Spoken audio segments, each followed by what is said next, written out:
Welcome back to the 127 Fit podcast. Today's guest is the host of the Instagram Marketing Secrets podcast. He is also a six-figure e-commerce seller. Today's guest is Derek Videll. Derek, I want to welcome you to the 127 Fit podcast. Hey, what's up, Quinn? Thanks for having me on, man. Stoked to be here. For sure, Derek. So we're going to just jump into a quick little warm-up. I like to kind of kick things off with this warm-up, just a few questions to kind of get the ball rolling. So the first question that I have for you today is, do you have a favorite book or a book that you like to gift often?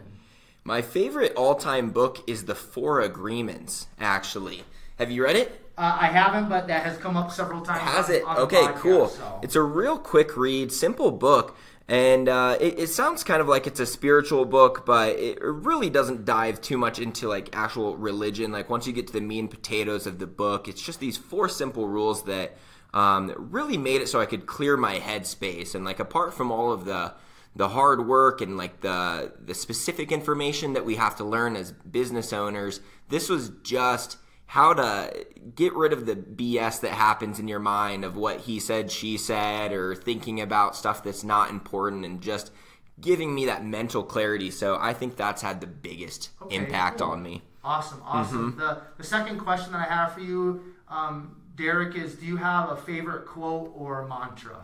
Yeah, so I saw that you were going to ask me that, and it got me thinking because I've actually got a few that they constantly come up, but I will say, it's a little cliche, but the quote that always comes up is, be the change you wish to see in the world, the Gandhi quote. Yep, absolutely. And I'm a big believer in one person can make a difference, or at least if you think, oh, well, what difference can I make, and that makes you not do something. If everyone thought like that, we'd be pretty screwed. So, absolutely. Yeah. That's a great quote, and I know a guest on the podcast here recently said that was her favorite quote. And you know, it's kind of the thing. It's like even like with all these different cliches we hear and things like that, kind of in our culture. It's like the reason why a lot of those are said because there is meaning, there's truth, and there's power behind them. So that quote is definitely powerful and awesome. So I appreciate you sharing that. All right. So the last question here. Derek, for the warm up to kind of wrap things up in regards to the warm up is, do you have a favorite or most listened to podcast? And please, if you have more than one, go ahead and share that. Yeah. So the podcast that is given me the most value is actually called the Amazing Seller Podcast, and it's structured mostly around selling products on Amazon, but he's at episode 700 or something like that now, so he really goes into just building an online brand overall. Since I do sell, I have a few companies that sell things online. It's been really big for like content creation as well as branding. My most listened to podcast is not growth oriented. It is the Fantasy Footballers podcast. Okay, so yeah, cool. That's like how that's what I'm good at in the fitness world. You know, I tried out for every sports team and didn't make it, but I am good at analyzing sports. So that's kind of my guilty pleasure.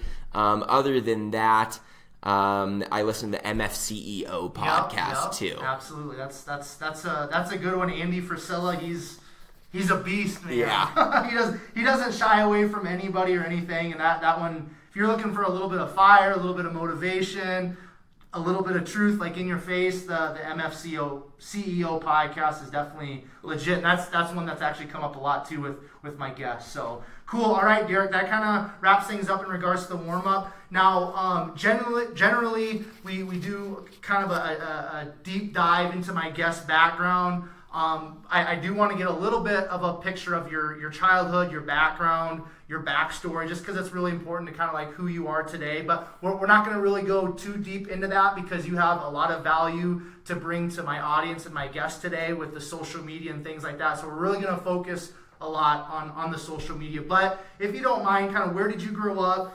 Maybe what was that childhood like? Just a little bit. How did you get interested in maybe sales, social media? And then we'll just kind of start unpacking kind of like where you're at today with the podcast that you host and things of that nature. Yeah, definitely. So I grew up in Orange County, California, in Mission Viejo.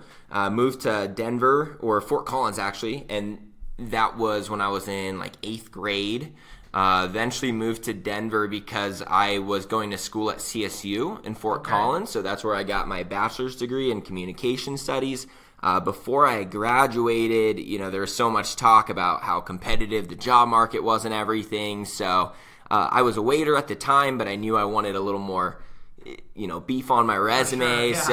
Typed in entry-level sales and found this opportunity with a local company there, and was in direct sales for 7 years. So by the time I graduated college, I had already been in commission-only direct sales for 3 years at that point and was pretty good at it. So I did hit the job market, started looking around, and kind of turned out, since I was already used to being an entrepreneur at that time, I have stuck with that path and will probably always stick with that path. So college was a great time and everything, and it helped me figure out what I wanted to do. But in the end, I'll probably just be doing just entrepreneurship ventures and not really using my resume for much at this point. But so then after that, after I had been in sales for a long time, I got an idea for a product invention. I won't dive too much into that because it will get us off topic too much. Right. But I got an idea for a product invention, built a team, started working on that a couple years ago, and our main source of traffic was Instagram. Okay. So just like the fitness industry, the industry that I was in, almost all of the customers in that market were on Instagram. Okay, so that's perfect. where I had to be, right? Right. So after about 1.5 years or 2 years of doing that, Instagramming constantly every day, all the time, until I finally figured it out and developed a bunch of my own strategies, did a ton of research on YouTube and figured out every tip there was on Instagram out there, tried them all out, compiled my own, tweaked as I went, and then I got a pretty good grasp on not just how to gain followers, but to actually gain sales and build an engaged and very active community on the platform. So I was like, you know what? I want even more data on Instagram. So I was like, I'm going to listen to a podcast because I'm a traveling salesman on the road. Yeah. Typed in Instagram, and I couldn't really find any podcasts on Instagram, and it kind of baffled me. Yeah. So there's a few out there. I think I already have the most episodes out there, even though I started in January. Right. We just hit 48 episodes, and I think it already has the most. So I saw the opportunity. Literally the day that I saw there wasn't any Instagram podcast is the day that I started it. I just kind of, like we were talking about before the show, I just kind of looked it up and started recording on my phone because I just wanted to own that keyword, right? I'm like, when someone types in Instagram, if that's open right now, I gotta pounce. Absolutely. So here we are a few months later, and it's been going well, and just adding as much value as I can to that community. For sure, and just to kind of go along with what you said, I'm just with the fitness and the podcast stuff that I've got going on in my personal life, and I really outside of the kind of the fitness and the podcast thing, like I really like Instagram, and so I'm like always trying to figure things out and the personal branding and all that. The way that I came across you is because of your podcast, by just on one of my podcast apps that I use, Castbox. I just typed in Instagram, and I think yours was the first one that popped up. I listened to maybe an episode or two, and you said something about being in Denver, Colorado. I'm like, no way. So then I reached out to you, and then here we are. So, just kind of going along with what you said in agreement is like you wanted to kind of own that space. You wanted to own that word. And dude, like, that's amazing because Instagram is it's not going anywhere. It's continuing to grow and blow up, and you've got your hands wrapped around that word, and especially in the podcast world, man. If you type it in, yours is I just typed it in, I think this morning on iTunes. Yours is the first one that pops up. So that's pretty. That's how I like it. Awesome, dude. You know what I mean? That's really cool. So all right, so let's just start talking about unpacking then kind of the social media stuff, and I'm just super excited to have you, Derek, because I know you're going to bring so much value to my audience and to my listeners. So before we kind of get into Instagram, Facebook, stuff like that, in regards to sales, like, would you just be able to share, because I'm sure you're probably pretty familiar with Grant Cardone, right? Mm-hmm. Okay, so GC, I listen to him a lot. I follow a lot of the stuff that he puts out, and he's always preaching and talking about the importance of sales and being able to sell and things like that. What's maybe just one or two things that you have really found valuable in your life and just creating business, being an entrepreneur, maybe even a podcaster, that you've taken away from sales specifically? Yeah, so sales really is everywhere, and Grant talks about that all the time. Like, you got to sell girl on getting married to you, or a counterpart on getting married to you, or whatever it may be. And it really is a simpler process than people think. And the first holdup that they get held up as they say, oh, well, I'm not a salesman. Right. And getting rid of that thought and stopping to say that is the first step to being able to sell yourself. Stop saying you're not a salesman. That's not a skill you were supposed to be born with. Right. It is an acquired skill, like most of them, right? So don't count yourself out like, oh, I'm not really good at selling stuff.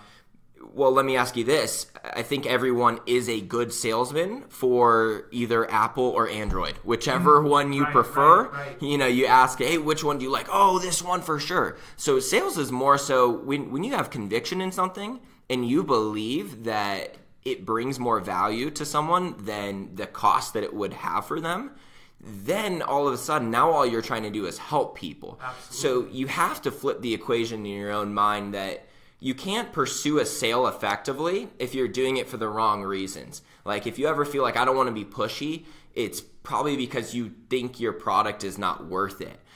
So if you are repping something that, like, if you're in the fitness industry and you're trying to be a coach and you know that you can get someone results. Like, if they pay you however much per hour for a coaching session, it is going to be completely worth it to them, because not only are they going to have a great session, but now they're going to be able to take that knowledge and run with it for the rest of their lives.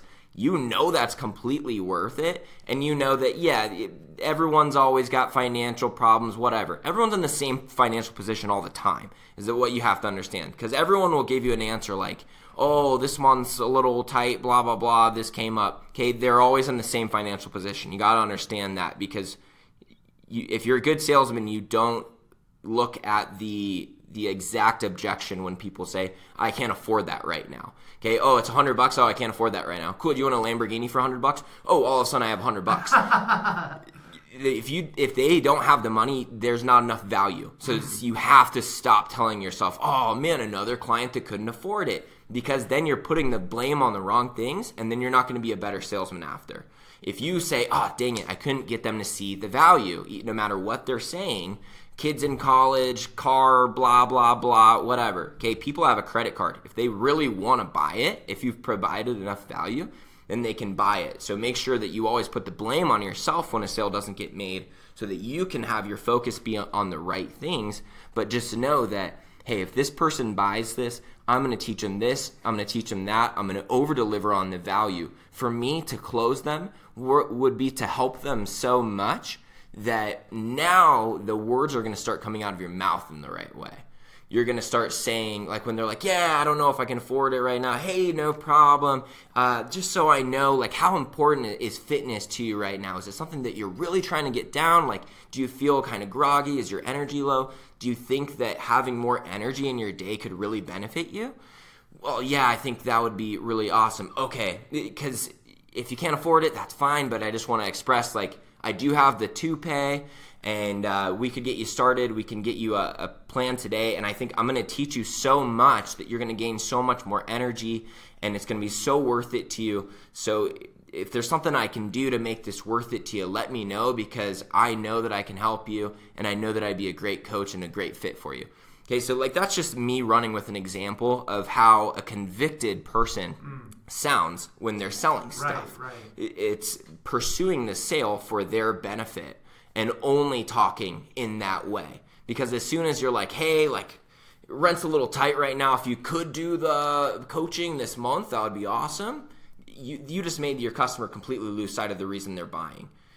and it's the value based. So Right. don't try to fall back on, oh, well, I'm tight this month or anything like that that's for your personal gain. Just remember that you are providing more value to people than you cost. And if you're not, then that's where the focus should be, in providing more value or lowering your cost. I mean, the first one should be 90% of the time that you're choosing that one instead. Right. But yeah, that's really all sales is just understanding that you're offering something that's more worth, than the money that they're going to give you. Right, so pursue the sale accordingly. Yeah, that's good stuff, man. Thank you very much. That's so basically you're really trying to kind of shift your potential customers' mindset or way of thinking in regards to what you're trying to sell them or offer them. Is that a fair way to put it? Yeah, that's kind of the byproduct. So first you change your own way of thinking about sales, and then you're naturally going to be able to talk to people the right way and then change their thinking, which is just kind of asking a series of questions. Like, don't see it as like, how can I manipulate them to make them end at this answer that they have to buy. I'm just kind of like, how important is fitness right now, so I know. And then just kind of, gauge people, because another mistake salesmen make is thinking that they can close anyone. Like thinking they should spend an hour with an uninterested person rather than just say, hey, no problem, thanks so much, I'll be here for you. Like, you got to know when you can win the battle or when you can't. Right. And that just comes with practice. Okay. So again, just kind of put yourself out there and just know that sales takes forever to get really, really good at it. For sure. So be patient. Awesome. Thank you for sharing that, Derek. Now let's I want to focus the next chunk of time on Instagram. Just kind of like you mentioned earlier, kind of what you've been involved in regards to kind of creating a product and stuff. Instagram was a big part of that, getting customers, traffic, all that. For those of us that are listening on my end from the fitness industry, Instagram is in my estimation everything. So just kind of, you already touched on a little bit, Derek, like kind of how you got into Instagram, and you started kind of studying different things and all that.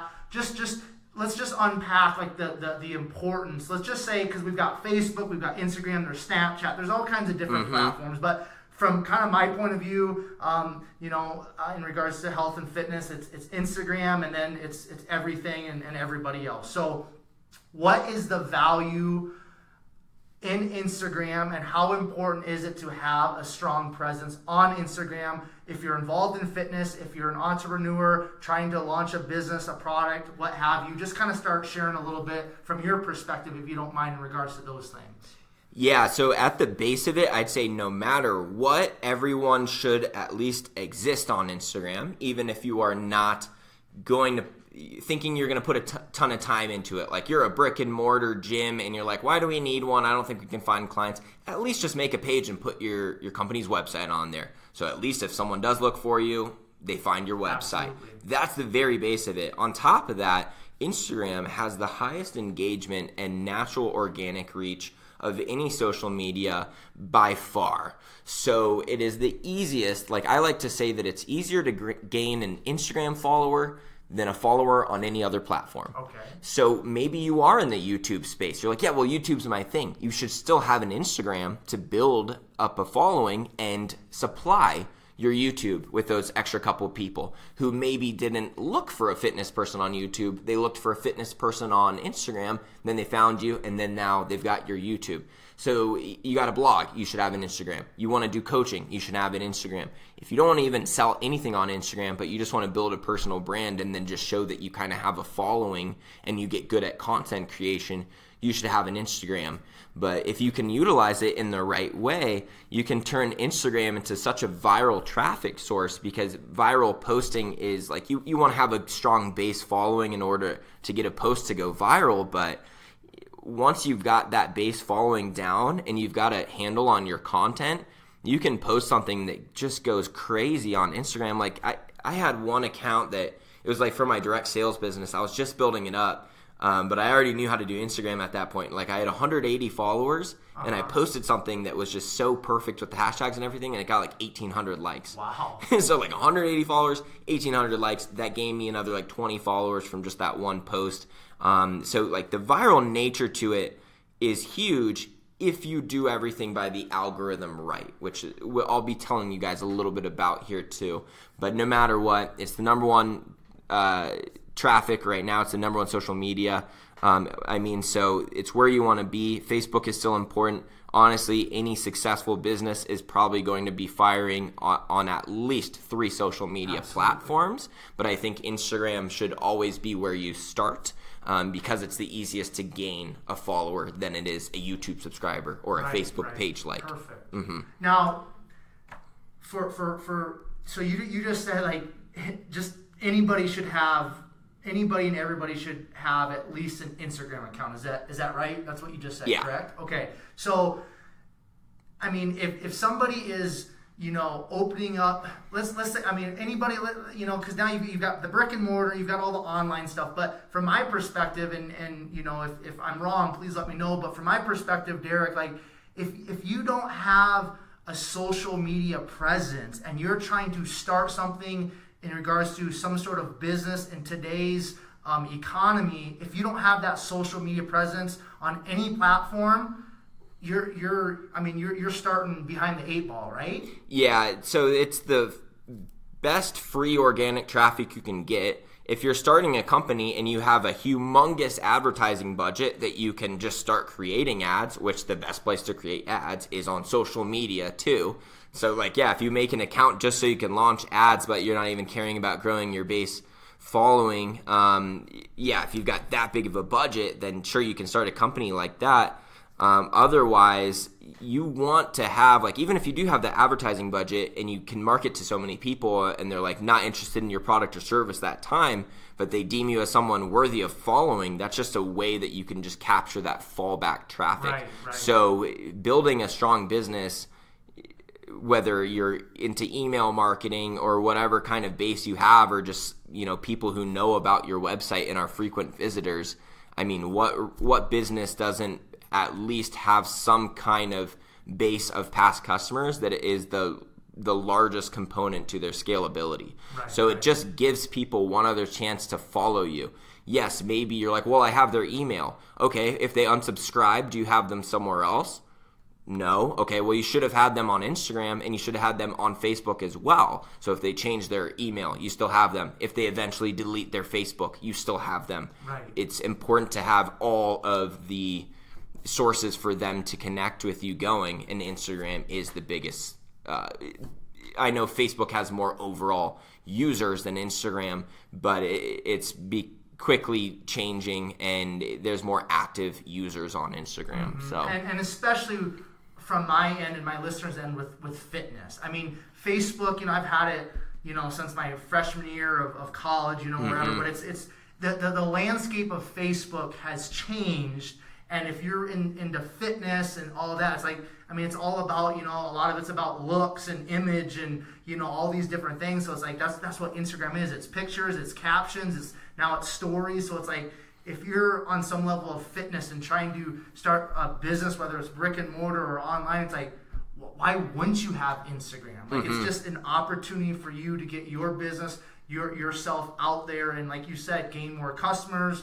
more clients, and things of that nature. So if you're not on Instagram and you're involved in fitness, get on Instagram. I'm telling you. All right, so let's talk a little bit, Derek, about like just like let's go with IG stories, okay? Because that's something that I've kind of come across in learning more about Instagram. I wasn't doing stories for a long time. I thought it was kind of stupid or whatever, and I just heard person after person saying like now like Instagram stories is where it's at for like selling and all this type of stuff. So why don't you, if you don't mind, just talk about the importance and the value in Instagram stories? Yeah, so you have to know what stories can and can't do for you. Mostly stories is to engage with your current following. Now, luckily, there's actually an algorithm change that just happened where the Explore page used to only show regular content on there. However, if Instagram picks up your story as really good, they actually put that on the Explore page too. Wow, okay. Yeah, on one of my accounts, my average amount of followers that I get, views that I get on a story post is like 1,200. And then I just did a post like 2 days ago, and it got like 7,000. Wow. So I don't know what happened, except for I think I made it to the Explore page, so that's a new thing. So yes, Instagram Stories is now you're going to be able to connect with some new customers, but for the most part, that's kind of hard to rank on that page. You have to be a bigger account to consistently like get your story seen by other people. So if you're under, I'll even say 10,000, then Stories is mostly going to be to engage with your past customers. Something that I should note, one of the ways to create engagement, the strongest action that can happen is if you DM someone, Instagram will show almost all of your posts to that person in the future. So you do want to create DMs, which is usually created by Stories, by asking your audience questions. Hey, does anyone need help with this? Let me know. Okay, you're providing value. You're like, hey, who needs help? I'll give you some free advice. If you need help on this, let me know. Hey guys, do you think that you should do back day with buy day? Let me know. Okay, just anything like that, whatever you want to ask him. The goal for the Stories is, one of them is to increase DMs, because that's going to make it so whoever you DM is probably going to see all your posts from now on. The other thing is just to more document your life. So Stories are more for like showing people in real time what is happening to your life right then. Maybe your 4th of July was the other night. You're out watching fireworks with your friends. Because you're a fitness account, it doesn't really make sense for you to do a fireworks post as your regular post, because that's going to stay on your page forever. Right. That is more of a story post. This is just my life. So the story is where you can go off of your brand a little bit more and just be a little bit more open to, like, this is the person that I am. You still want to provide value for your fitness followers in a fitness sense on your stories, but you would never want to post something that's off brand on your regular content. Okay, so that's kind of how I define what would be a regular versus a story post. You don't want anything on your page that is off your brand at all. Very important. Okay, like, because even like if you're like, oh yeah, I'm in fitness, and then I'm also I post my food a lot too, and I post where I travel. You're not going to get followers. You're probably capped. As soon as your account is about that many things, people either have to like all of those things to follow you, or if they like 2 out of the 3, they will not. You need to understand you are going to gain way more followers in a very niched down account. Very niched down. And that's something that is extremely important in the fitness industry, more so than most, because it's so freaking big, right? Yes. Like the biggest fitness account has millions and millions of followers. So one thing I'll say is, like, if you're looking to start, don't just be like, I'm Fitness Robbie. Okay, be like, I'm warrior training. Like, just find some like calisthenics, like, just niche down in something. Like, I'm the vegan bodybuilder. You have to find more of a name for yourself. And if you want to be a general fitness account, start in a niche, grow it big, and then you can kind of convert over to just being a general fitness person. But it's very hard to just be like everything fitness and then to gain people to follow you. And the way I like to look at it is, if people were going to have a conversation about your Instagram account, how would that sound? Oh yeah, he's a fitness guy. That's not enough to get someone like, oh, I got to check him out. But if it's like, oh yeah, this guy, or even if you're not super fit, like, it would be easier to grow a fitness account as like a 40-year-old woman who's a little bit overweight trying to get to a regular weight. Like, that would be easier to grow than like, I'm just like super ripped and I talk about everything fitness, because you have competition. So it's easier to grow in that niche. And no matter where you're at, just know that your account is for people who are below you. So if you're like, oh, I'm a 6 out of 10 in my fitness knowledge, that's fine. There's people who are 5s and below that will learn from you. You just have to be ahead of enough people. Because you have to, I like to say, people can only follow you if you're in front of them. You'll become an expert more and more along the way. I wasn't that good at podcasting when I started, and now I'm like, okay. Right, yeah, right. But as you grow, your audience will grow with you, and you'll get better. But it is okay. You don't have to be like the most ripped person or the most physically fit person to feel okay starting Absolutely. a fitness account. Cool. Now, so just to kind of wrap up with the stories. So the stories are. No, you're good. You're good. It's awesome, dude. It's awesome. It's great stuff. But just to kind of to wrap it up with the stories, just so the listeners can understand or whatever. The stories are basically used for kind of behind the scenes, kind of like, like you said, the 4th of July, hey, I went to the fireworks show or whatever. Hey, I'm at the swimming pool today. Hey, I'm at Target shopping, what have you. It's kind of like for your current followers to get a little bit of a glimpse behind the curtain, kind of step into your personal life a little bit, as opposed to what you're putting on kind of like your main feed or your main page. Is that a good assessment? Yeah, definitely. Okay, that's where perfect. off-brand content can exist, but it's not like that should be all you post. Like, yeah, you should still post fitness tips and things like that. Right. But Okay. that stuff, off-content stuff, doesn't belong as regular posts at all. Okay. Mm-hmm. Now let's you've mentioned this several times, kind of like just kind of like having your main feed or your main page kind of streamlined and focused really on kind of one thing, very niched or whatever. So let's just explain that a little bit more, because we're going to have some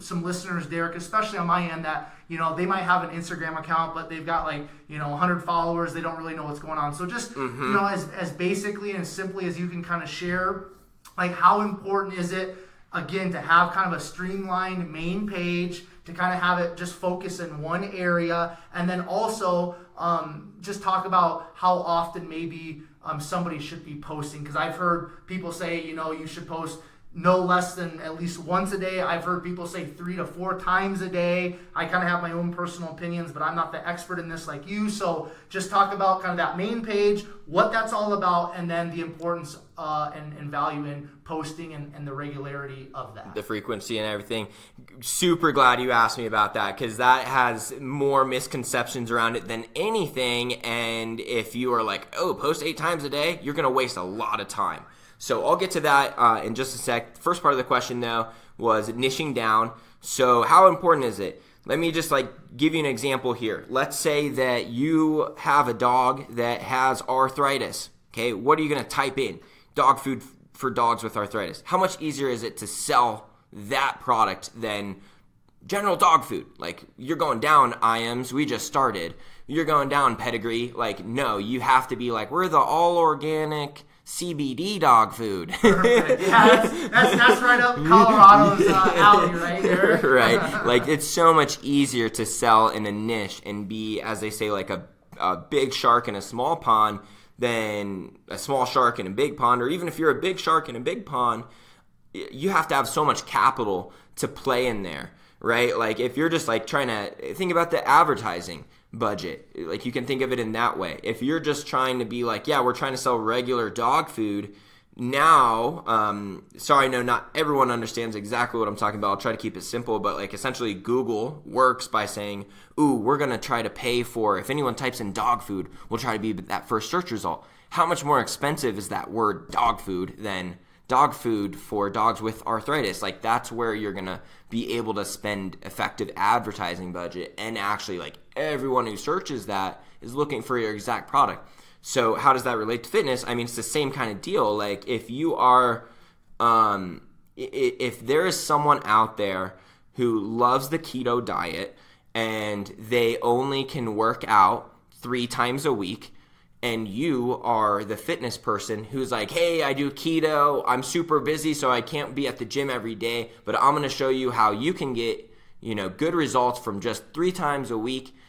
Now you're exactly what that person's looking for. And because there are so many millions, or I don't even know if they're over 1 billion yet, users on Instagram, you're going to find enough. You are going to find enough. And they're going to be a very engaged community, because you're exactly what they're looking for. So figure out what you have done. What result can you help people get? Start thinking about it that way. What is special about how you work out? maybe you're like, oh yeah, I'm the one who does it, like 30-minute workouts in and out. Okay, so now you're appealing to anyone who's on a tight time schedule, which is basically everyone, right? Maybe you're the guy who's like, oh yeah, like I work out 4 hours in one day, like once a week. Right. know, I'm not going to vouch for any of these plans. Right, no, I'm just saying, if you have a method, now you have a niche. So if you can even like freaking coin some term for like, oh, he's the, calisthenics, keto, whatever, the warrior training, Pilates guy, right? Like if you can create some kind of niche like that, and then you can make your account just be like, I help people with limited time get effective results at the gym. Like now you have a thing rather than like fitness tips, right? It's just so much better to just like speak to a certain group of people. Perfect. You'll gain so many more followers that way. Right. Okay. Now, in regards to how often we should be posting, what is your experience taught you? Kind of what have you learned in regards to that? So here's the deal with there's two parts. There's you gaining followers and you keeping your engagement. If you're thinking you're going to post that like, oh, I got to post 3 times a day, and because of that, your content lacks because you're trying to put it out quicker and you're not able to spend as much time, whenever someone doesn't like your post, you lose engagement with them. So you should not post anything below a certain quality standard, or it will hurt you more than it helped you, even if it gained you a follower or something like that. So engagement is largely based off of the percentage chance that someone is going to like your post. So if you have your best friend from high school that you've liked every post that they've ever done, because even if you don't like the image, you're like, it's my best friend, I'll like it. And then your best friend doesn't post on Instagram for 3 years and then all of a sudden post something, you're going to see that as your first thing. Even though he hasn't been posting every day, it doesn't matter. Instagram's like, yeah, they like 100% of their posts. That's a good chance that they're going to like it. And that's the Instagram's main thing. We're going to show you the post that you are most likely to like.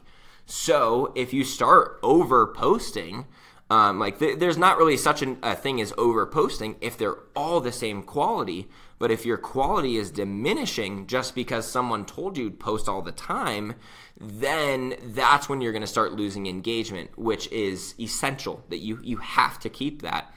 I simply like to say if you don't have good engagement with someone, it's like they're not even following you because you're post number 30 and they might make it there, right? So if you don't have good engagement with them, then it's basically like they're not even following you.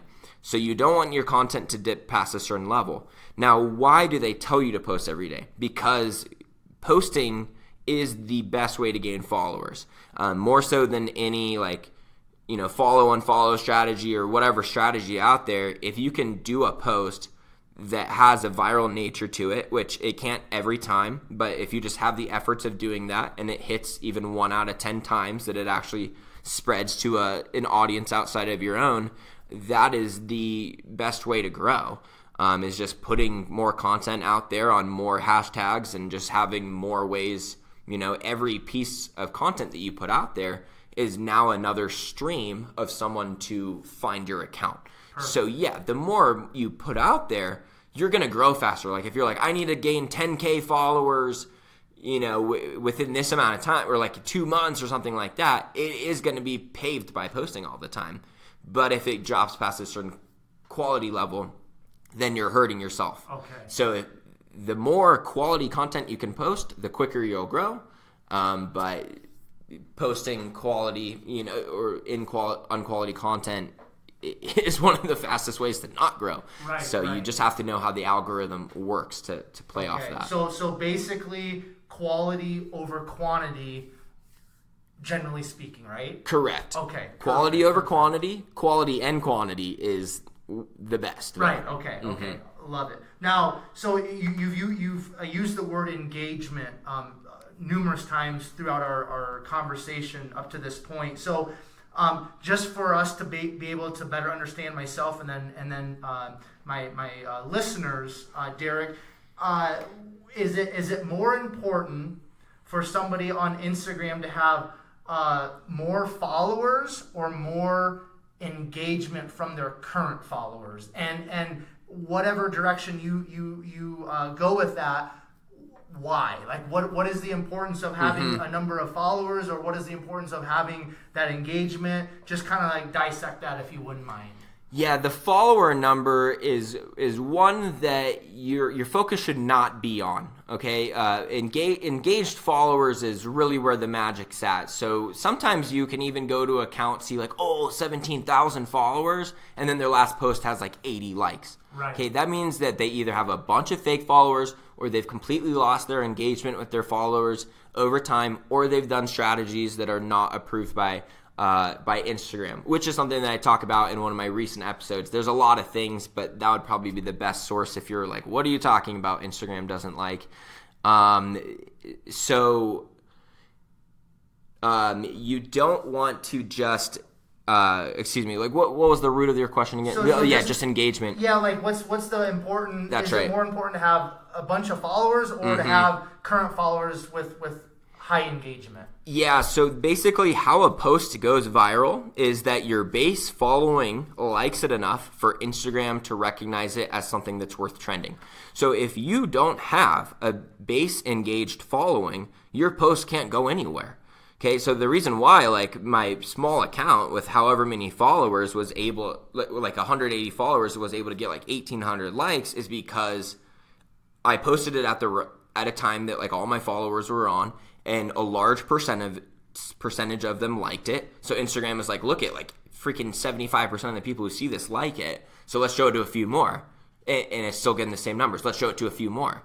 So if your base following does not give it enough likes for it to trend, then like that's how it goes. Like Instagram's like, all right, base following, check. Let's show it to a slightly bigger audience, and a slightly bigger, and a slightly bigger. And if it keeps showing more and more people, and the same percentage of people keeps liking it, then you're good. So you do have to have a engaged-based following for viral posts, and stop thinking about like the follower number is all that matters, because it's going to make you do strategies that ruin the engagement. Right. And engagement is very hard to fix. Right. Okay. The quickest way to fix it is to start over and make a new account. Okay. So most of us don't want to do that. No one wants to do that. So don't get screwed in that. Don't do any like the unapproved strategies or things that are disingenuous to get followers. It will ultimately be your downfall. So in terms of social media, specifically Instagram, in terms of engagement, what we're talking about is people liking your posts and commenting. Are those kind of the two categories of engagement on Instagram specifically? Yeah, the quantitative result tied to engagement is a percentage number, which is likes plus comments divided by total followers, is how that number is found. And like most people are around like 2 to 5%, something like that. So if you have like 100, or we'll say you have like 1,000 followers and it gets 20 likes, that would be like 2% engagement on that post, which is pretty low. Engagement is just the percentage chance that someone will see your post. Okay, perfect. So let's you've mentioned again several times like the word algorithm. So this whole social media thing, from my point of view, it's a game, right? I mean, honestly, it's Facebook, Instagram, Snapchat, all these things. It's a game, and there's a way to play the game. And if you want to win in the game, you have to learn how to play by the rules. Is that a fair assessment? Yeah. Fair way to put it? Okay. Yeah. So with the algorithm, what is, what is an algorithm? How does it work in terms of Instagram? How would somebody learn more about, outside of maybe listening to a podcast, how would somebody learn more about what the algorithm is? I know from my understanding, it's changing all the time with Instagram and Facebook. So what is it? How can we keep up on top of it so that we can win through social media? Yeah, so at the root of it, we're going to say that things that are not in favored by the algorithm is disingenuine actions. Okay, so you got to kind of put yourself in the position of the Instagram CEO. If there are people out there who are commenting, like you post something and you get comments that are like, great post, love it, check out my page. Okay, that was probably a robot that posted that. That kind of stuff is what is always cracked down on. Right. Okay, that cyberbullying is cracked down on. So like now Instagram is introducing things like if they think you're like, shut up, this is stupid, like it will be like, are you sure you want to say that? And it will filter that out. So, and if you get your flags thrown up too much by Instagram with that, like then that's just another way. The way that Instagram punishes you is by making either your hashtags not work or your current following not seeing your posts. And if there's something that other accounts and marketers do to you that annoys you on Instagram, you should not do it. Okay, you should not do it because like the follow-unfollow strategy, we'll say, very popular strategy because it does gain you results. It did, especially when it was new, which was just like you follow someone, then a couple days later you go unfollow them because if you follow them, they're likely to be like, oh, who is this person? They'll go back to your account and check you out and be like, oh, follow for follow, cool, I'll follow you back. And then you go unfollow them, okay? And that's why, like, if you're looking at your follower number and it is just going up 20 in a day and then back down 20 the next day, you're just getting unfollowed constantly. And when it was new, when marketing tricks are new and customers haven't figured out yet, they work. And then once customers come around to it and get bugged by it, and then Instagram figures out that, oh, our users are being bugged, then that's what they're going to crack down on. Okay, they're all about the user experience. If something is bugging you, even if it's like, oh, that was like, oh, check out my account too, and it got you to check out their account. You're like, was that a good technique? No, you didn't like it. If it bugged you, don't do it because even if it's not cracked down on now, Instagram will always crack down on it. So I always play by the rules as well as the future rules that I think they're going to make. Right. And that's the thing, too, that a lot of people do. They're like, yeah, but it's hot right now. Like, I should do it. And then some people, they're like, yeah, a year ago, I did the follow-unfollow strategy. I don't do it anymore. It doesn't matter. Instagram still knows you did it, and their engagement is screwed. So you got to be like, okay, play by the rules, but also guess. Like, I don't think that Mark Zuckerberg would want me to do that, so I'm not. So play like that. That's essentially the root of the algorithm. Apart from that, hashtags is the biggest part to Instagram's algorithm. And the number one mistake that I see every fitness account do is using hashtag fitness or hashtag gym or hashtag workout, which are way too big for you to compete on. You need to have millions of followers to have a chance to compete on those. Basically, you can go to that hashtags page and look at, okay, recent post from fitness. Most recent post happened half a second ago. 200 posts ago happened three seconds ago. Right. So it's like you're getting washed out too quick. The other thing with that too is how many people, like, ask yourself, which hashtag would you rather follow? Because you can follow hashtags. Would you rather follow hashtag workout or hashtag workout tips? Probably rather follow hashtag workout tips because you know it's going to be value-based. For sure. So start using hashtags that are more value-based for the customer.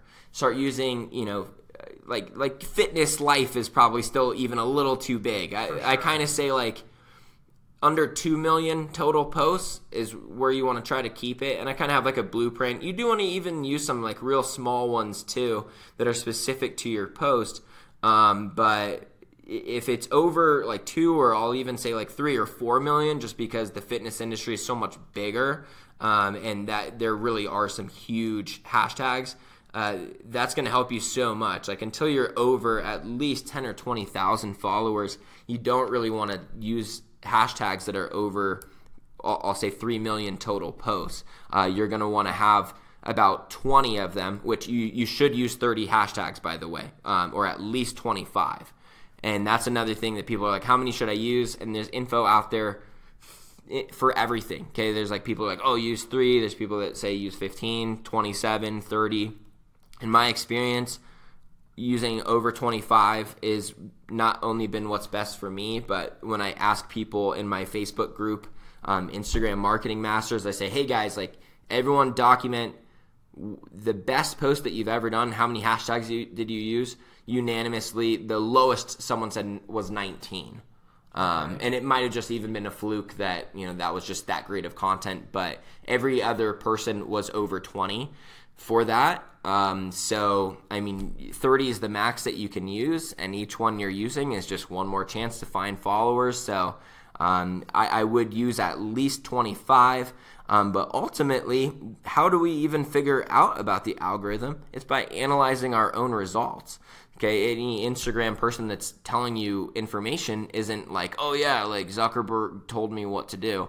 We're just like, we've posted so much and been on here long enough and had a strong focus on analyzing our own results that we can give you our data and test our theories. So how do you test it? You go into your View Insights, which you have to be a business account to check that, which I do recommend for pretty much everyone that is trying to monetize or like build a brand of any sort, because the business account, you can go in your View Insights and it will tell you how many impressions you got from hashtags, and that's the root of your data there. So keep trying different ones, mess around with them, and then look at your posts that are the most successful and just know that there are some hashtags within there that are doing well. But hashtags really start working well after 1,000, but it is the root of the algorithm is that that's the main way that you can get found on there. Okay. So start using value-based hashtags, for what the customer would actually want to search for. Perfect. And with the hashtags, Derek, does that kind of go along with, kind of from what I'm gathering, what you're sharing about hashtags, does that kind of go along with or go in alignment with kind of streamlining or being more niche, like we were talking about earlier? Like if you're gonna start a fitness account, you want to try to make that account as niche as possible. Is that kind of what you're saying and what I'm gathering? Am I right with the hashtags as well? Yeah, your hashtags will follow, because your hashtags have to be what your picture is about too. You can't just use like hashtag workout tips and then it's like a motivational quote. It has to match up, and you want to be varying your hashtags. You don't use the same ones every time, and you're just naturally going to vary it by whatever piece of content you're posting.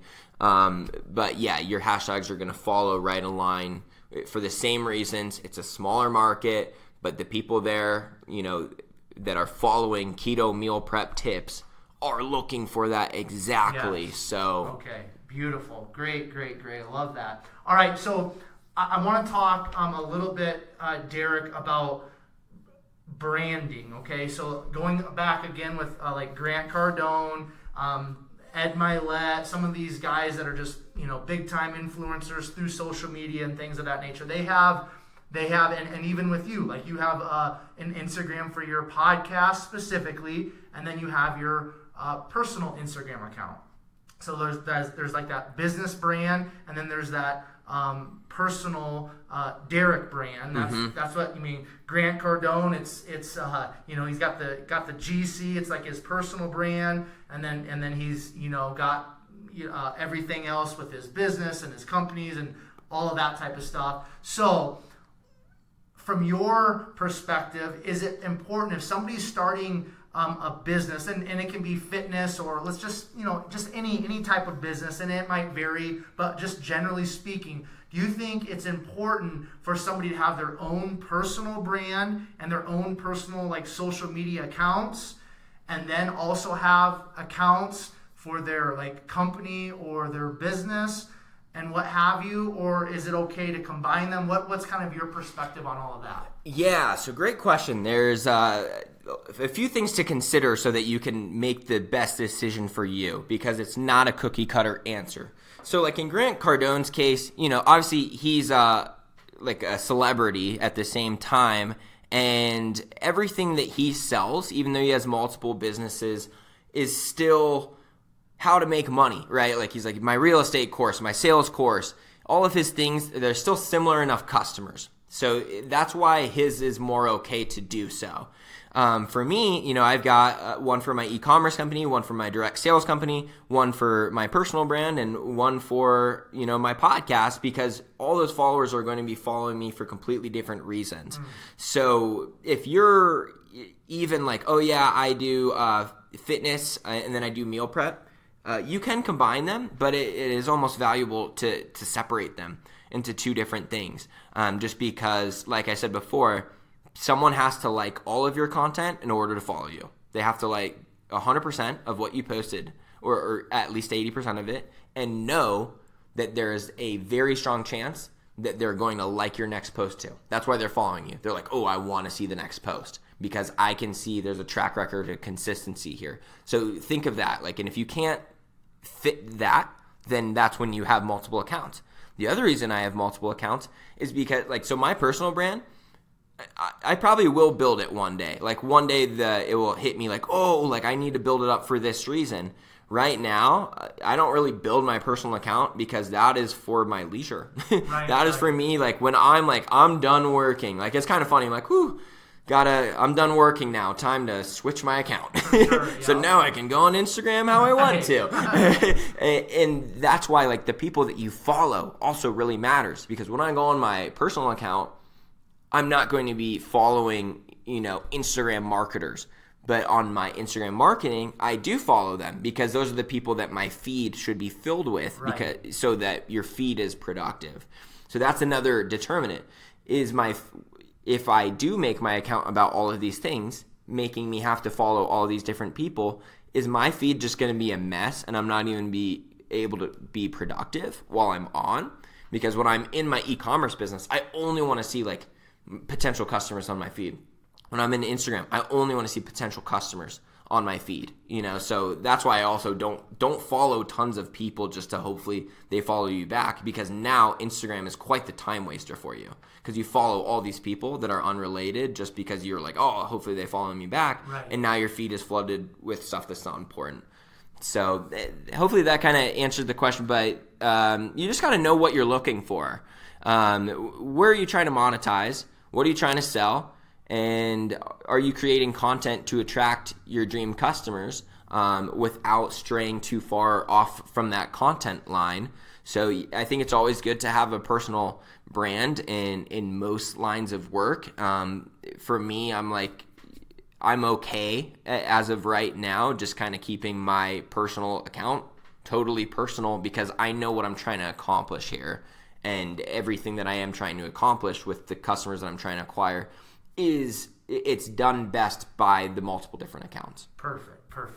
Now, how would somebody take an Instagram account and begin to, and I know there's multiple ways, but just maybe somebody, again, taking that beginner, somebody starting out, how would somebody take their Instagram account and pursue monetization? Yeah, so you got to know of all the ways first. And then you got to go with, one, what makes you the most excited, and two, which one is along the timeline and the framing of how your life is. So, for instance, maybe you are working a 9-to-5 job and you're looking to start a side income. You can be more patient than someone who is like, I don't want to get a job. I'm going to take a massive loan or whatever. I want to make money this month. It's going to change what you do. For instance, like affiliate marketing, for one, that is a very common way to make money. And for those of you that don't know, that's basically just you can sell any product. Okay, you can make an affiliate account called an associates account with Amazon. And now when you're viewing Amazon products, right up at the top of your screen, it says, do you want to grab an affiliate link for this product? And you're like, yes. And that means that if someone buys that product through that link, you'll earn a small commission. It's usually between 5 and 8%.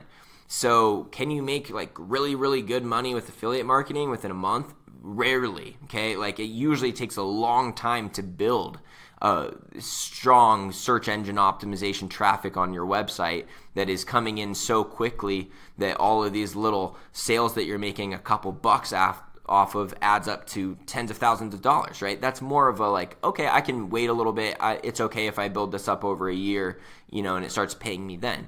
So you make decisions off of like, what are you trying to accomplish in the next few years? Are you trying to replace an income and trying to get rid of a job? Or are you trying to create a supplemental income? Are you trying to create an income with 5 hours a week, with 30 hours a week, or however many hours you're looking to apply into it?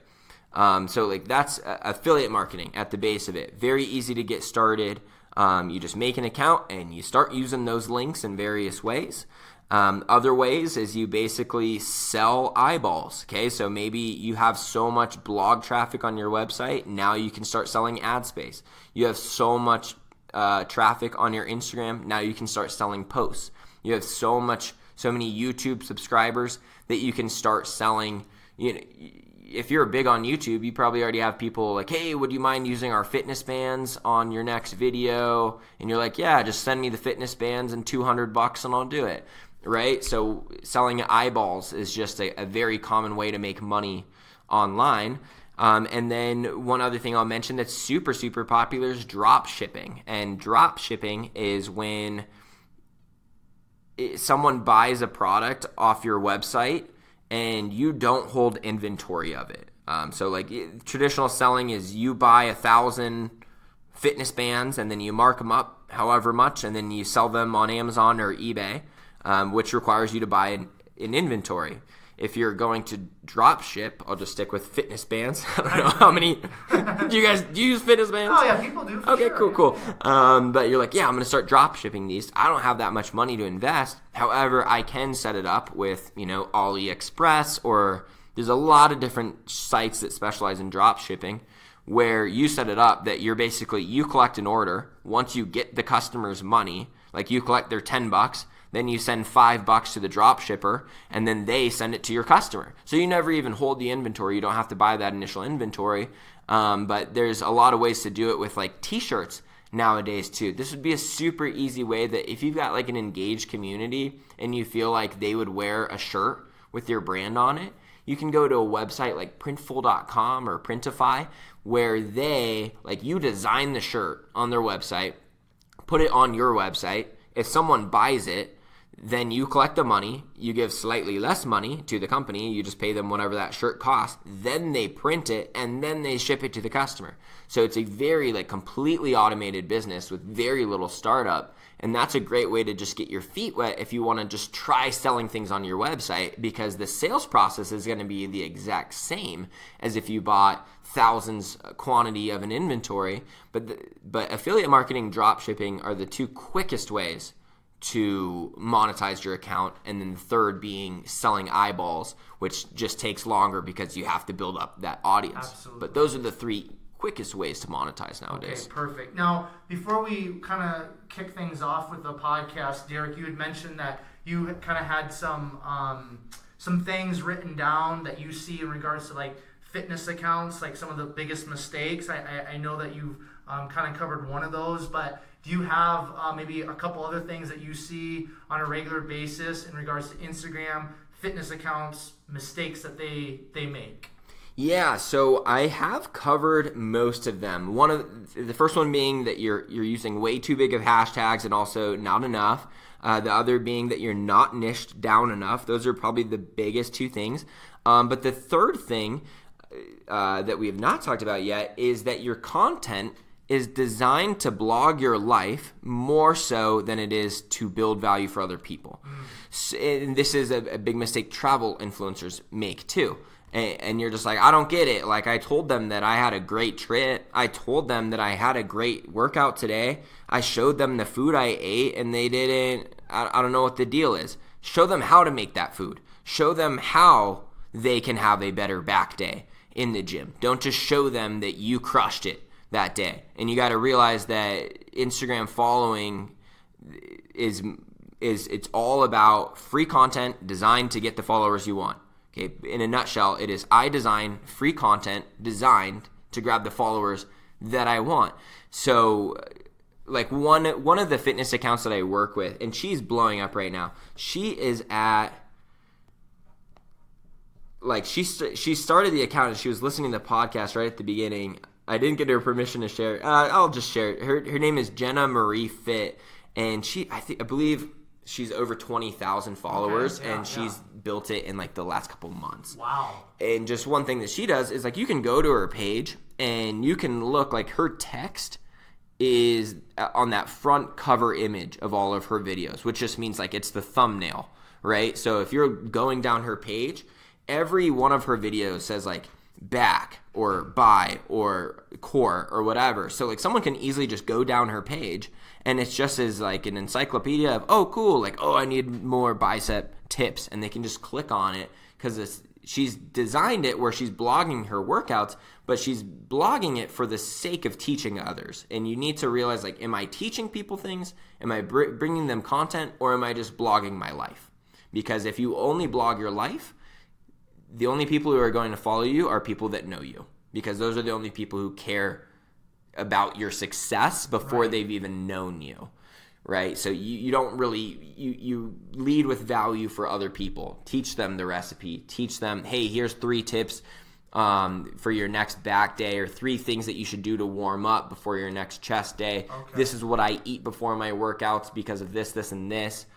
You know, you have to be providing value, not just blogging. For sure. That's great information. Now, in regards to like maybe some apps for Instagram, I know that I think Mojo is one that has come up when I've been listening to different podcasts in regards to social media and stuff, in regards to making your stories better and stuff like that. Are there any maybe 1 or 2, even 3 apps, Derek, for Instagram specifically that might not necessarily gain you more followers, but maybe will just add a little bit more of that aesthetic look to your main page or to your stories or what have you?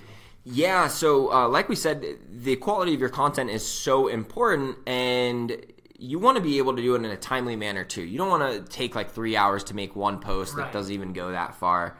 I'm really big on not wasting time on the app. So Canva is by far and away the quickest app for making infographic content or adding text to your posts. It's Canva. There's a free version. There's a paid version. The difference is basically that you get a stock of photos. Of photos that don't have any trademarks or anything on them. That's the biggest difference between the two.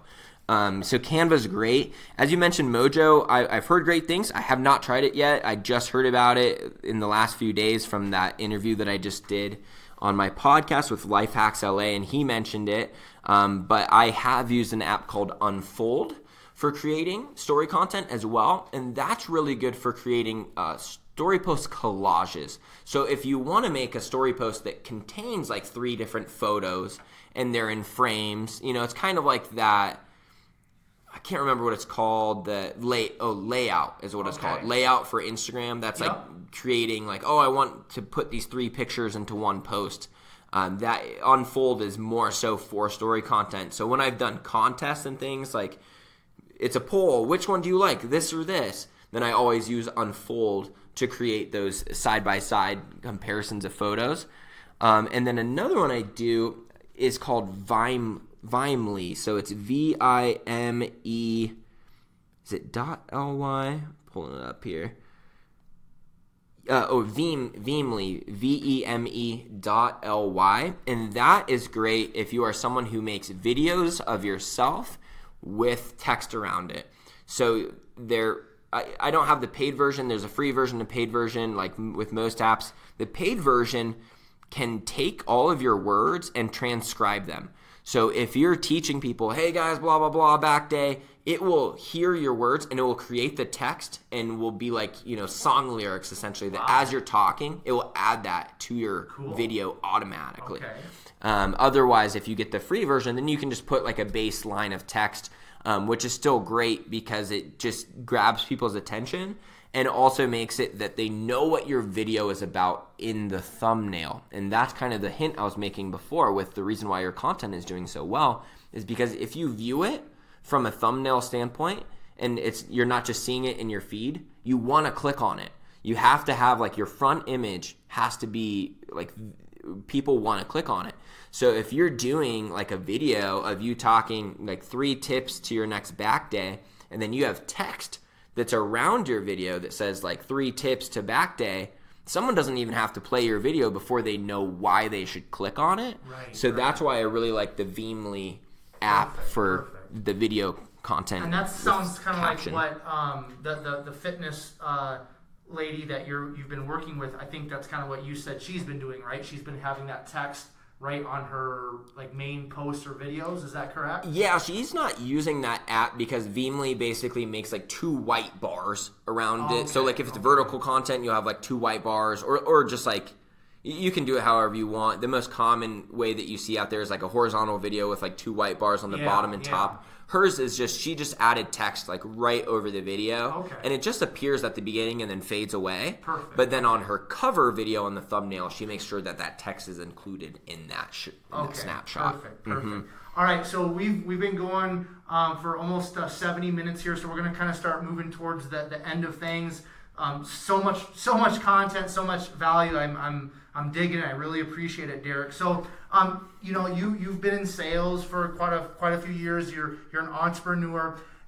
Just in that sphere of things, with your experiences that you had in sales, entrepreneurship, but more, I want to kind of focus specifically on entrepreneurship, Derek. What's something that somebody out there, because that whole entrepreneurship thing is almost, I think it's kind of starting to become cool. You're starting to see, specifically or especially because of Instagram and social media, you got kind of the next generation. I want to be an entrepreneur.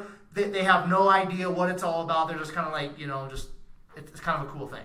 So for you, somebody that's maybe wanting to get into entrepreneurship, what's a lesson that you could maybe impart to them, or what's something that you would maybe want to share with them? Say, hey, before you fully dive into this, think about this. Or is there maybe one or two things, some advice that you give to somebody looking to get into entrepreneurship? A lot comes to my mind, and this is definitely a topic that I preach on a lot too, just in terms of like how to deal with fear and believing in yourself and action and things like that. I'll try to just sum it up to like the most important things that I feel like people are missing.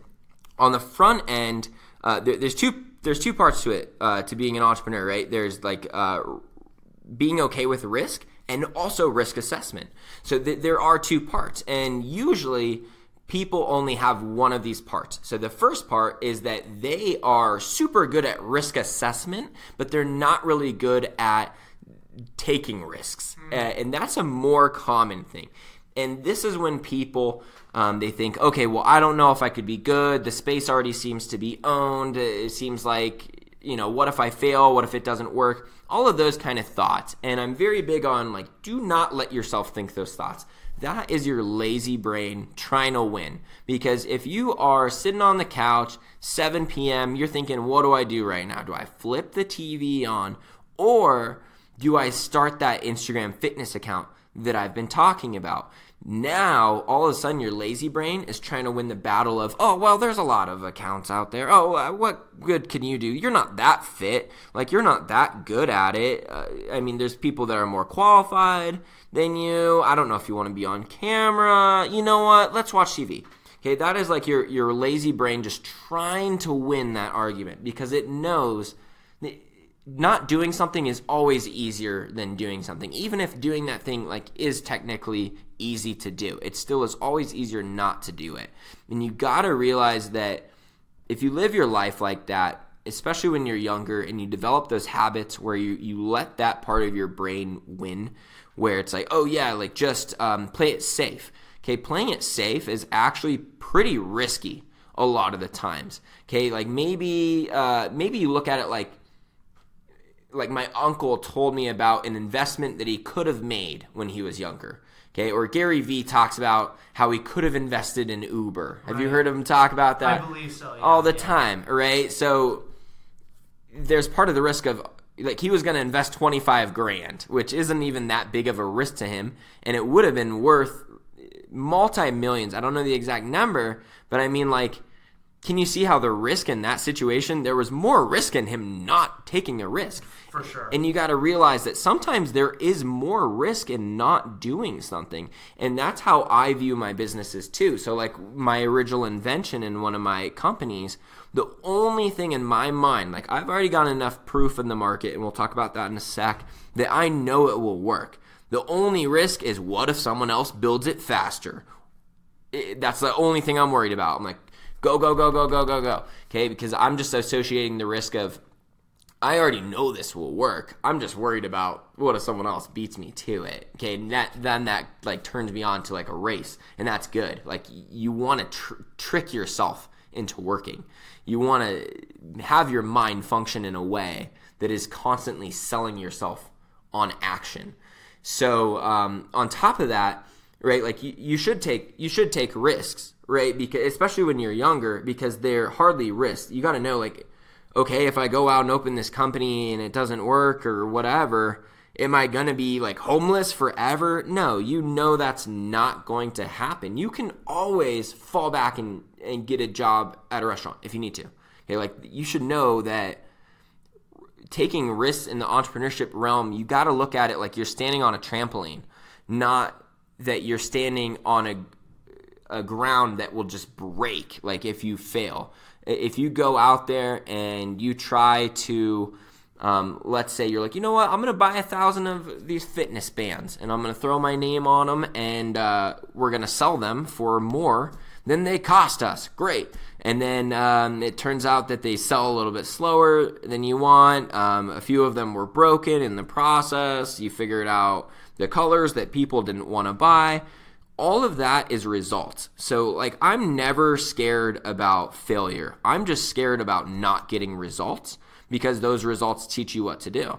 Same thing like even at the root of it. Well, I don't know what to post, so I'm not going to post. Well, actually, you are supposed to post and then look at the results of that post to know what to post. So a lot of times people get caught up in like, where do I take action versus am I not ready yet?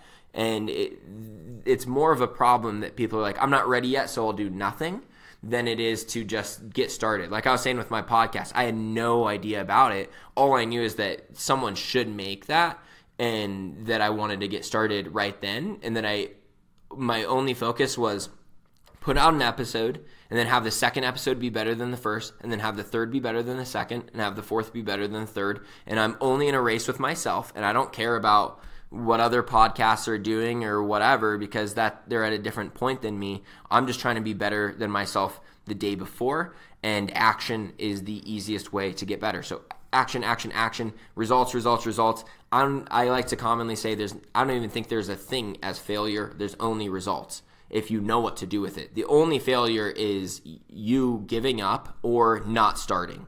And associate it like that. Giving up or not starting is literally the only way to fail. But going out there, losing some money and learning in the process and then making money on the second attempt, I mean, it's pretty obvious to like anyone who's done this. They're like, yeah, it is a very necessary part to success to, not necessarily fail, but not do it perfect the first time and just being okay with it.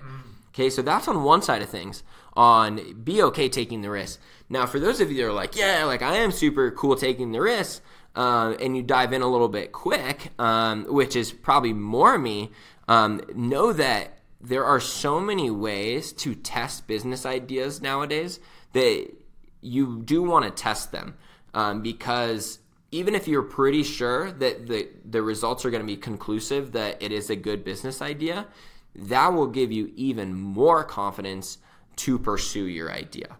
So you're going to attack it with literally no fear at all. Even if you're like, okay, I've got enough confidence to start, then testing the idea and then backing up that confidence with the results is going to make you not even have any fear of failure the whole way. So just to give you an example, I mean, like you can put out surveys. Like if you're like, I have this product, I just want to see if people would actually like it. You can create a survey and then find a Facebook group of people that are, like in that market, and then put it in that Facebook group, and just like make a poll feature in a Facebook group.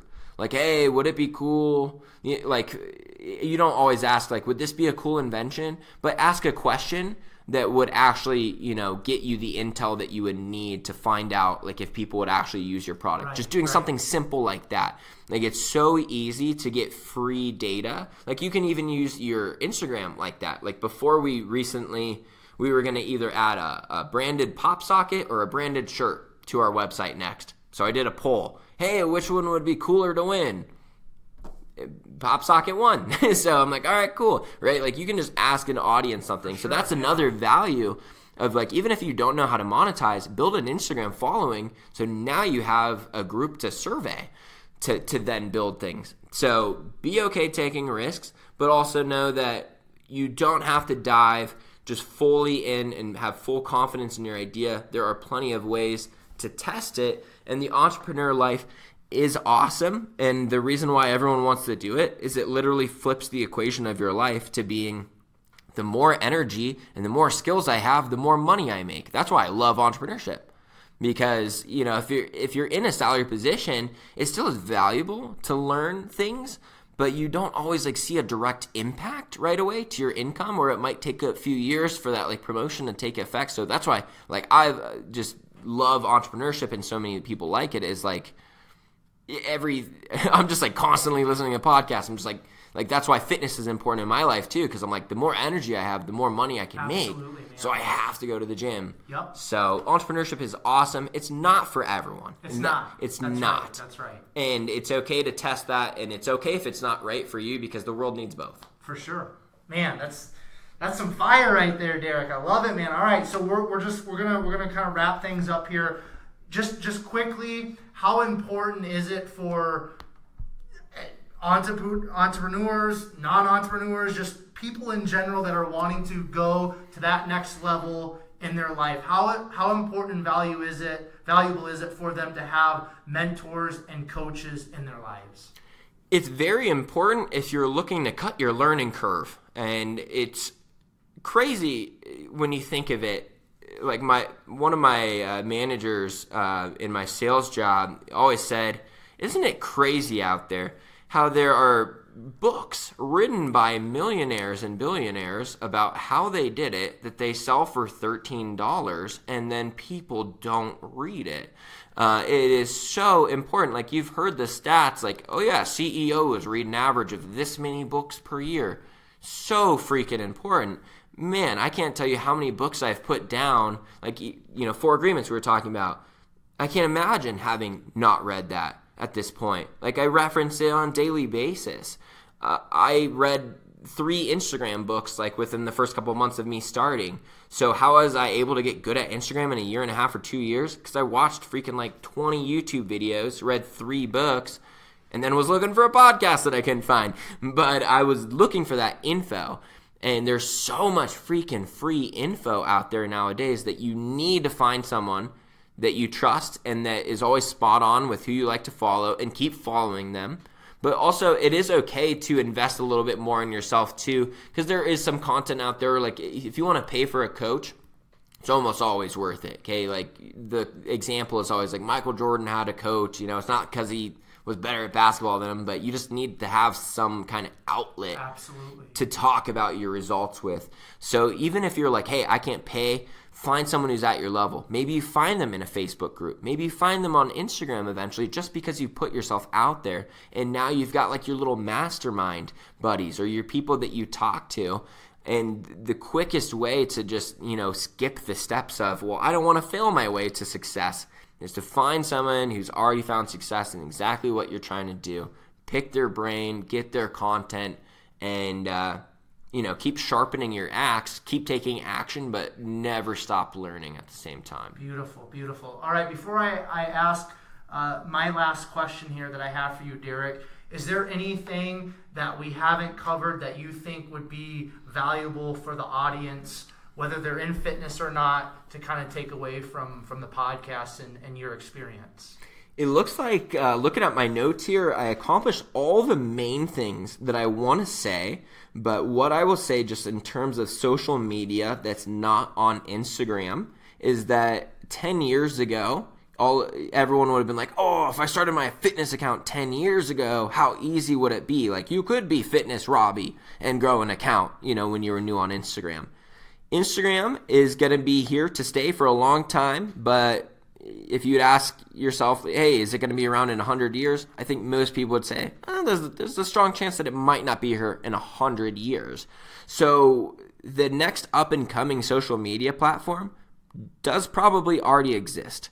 So it doesn't hurt to protect your brand and grow on Instagram now while it's hot, but also you can be a general fitness account on Holiness, on Vero, on TikTok, on some of these that are up and coming. Holonis is my favorite, HOLONIS. I think it's important to at least exist on there, but that's another good place that you can basically just go post your exact same posts on Instagram and start trying to own that content. It might not take over, but if it does, you've just branded yourself in the correct way, and now you will be that person like, oh yeah, I started my account 10 years ago, and they'd be like, you started Holonis 10 years ago? Now that's the big platform or whatever. Right. So it doesn't hurt to go exist on a few other social. For sure. Okay, great. Last question. What brings you, Derek, the greatest joy in life?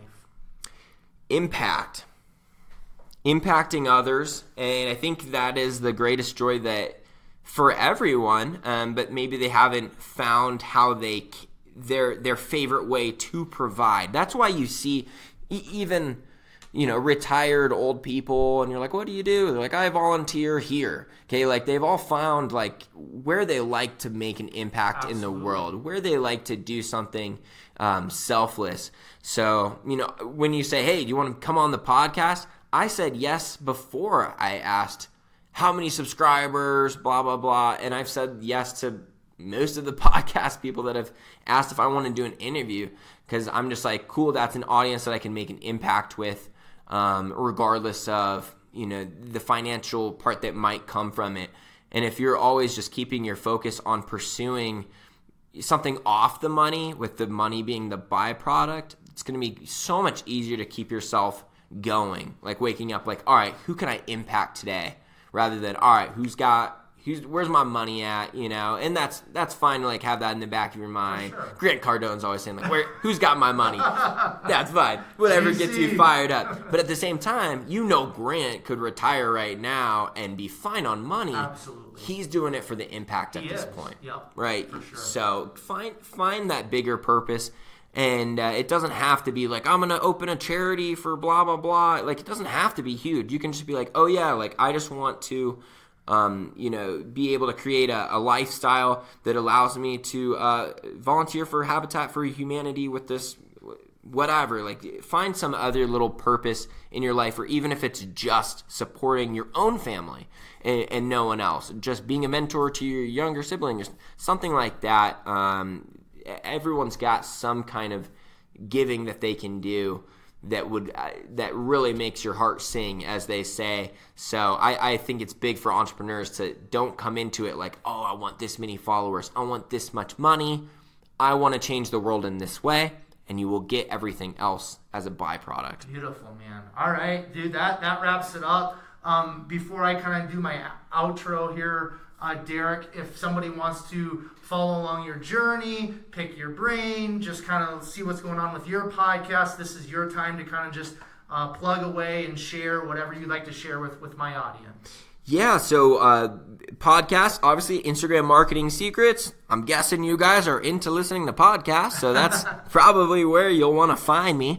The other way that I want to just give your audience just something totally for free on me that's a little more personalized. Maybe the info sat well with you today, but you're still just like, yeah, but my account is this, or my account is this specific, and I didn't fully answer your account's question. Go ahead, find me on Instagram. It's IGM Secrets, Instagram Marketing Secrets, so IGM Secrets.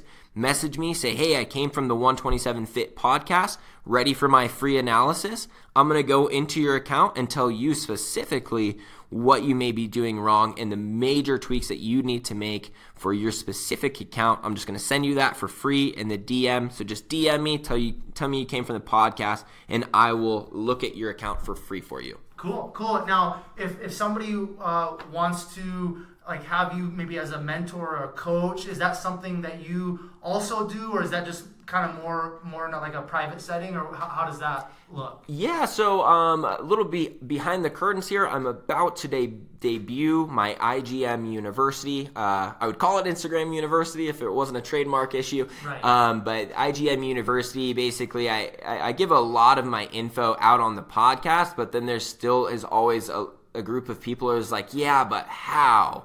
that just want technical walkthroughs, that want videos of me actually doing it. So it's taking me a ton of time, but I am making a course called IGM University, where if you're really looking to turn Instagram into a revenue stream and you want literally every freaking thing I do, that is being compiled into a master course, and message me about that. I'm doing a free 1-hour webinar series that is you can expect to find for good from now on. The first one is going to be on July 23rd. So even if you're listening after that, just message me and I'll get you the details. But personal coaching, I did a little bit of that, and now I'm more trying to just give out lots of free content. And if you want my technical walkthroughs, they're going to be in that program. Perfect. All right. So Derek, I just want to thank you for taking time out of your schedule today to spend with myself and the 127 Fit listeners. Just jam-packed with value and awesome information. So thank you very much. It's greatly appreciated. Absolutely, man. Pleasure being here. Maybe come back on the show someday. For sure, dude. No, yeah, because social media is always changing. So you'll definitely, God willing, be back on. So listeners, I just want to thank you so much for joining Derek and myself today on the 127 Fit podcast. I'm so thankful for your time and for your listening ears. If you would like to follow along with the 127 Fit podcast or myself personally, you can find the podcast information, previous guests, and things of that nature on Instagram.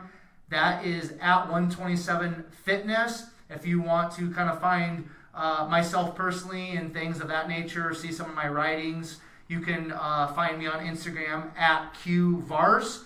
Facebook is at Quentin Vars. If you guys would do me a huge favor and leave a 5-star rating and review, that just helps in the podcast world to get more listeners. And like Derek said earlier, the more listeners, the more opportunities that we have to positively impact people. And that's what this podcast is all about. If you think you would be a great guest, or if you have a friend or an acquaintance that you think would be a great guest or guest, please send me an email. The email is 127fit@gmail.com. Just share a little bit of information about yourself, and then we'll take it from there. If you're finding great value in the guests that I'm bringing on, which I know you are, and finding great value in the podcast, if you would just please share that episode that you're listening to and you're finding value in on your Instagram and Facebook stories, that would be great. And then please use the hashtag #BeSomeoneToFollow. That, again, just gives more opportunity for more people to hear the podcast and once again get positively impacted. And then per the usual, I will leave you with Proverbs 24:10, which states, "If you faint in the day of adversity, your strength is small." This time, until next time, I will catch you guys later.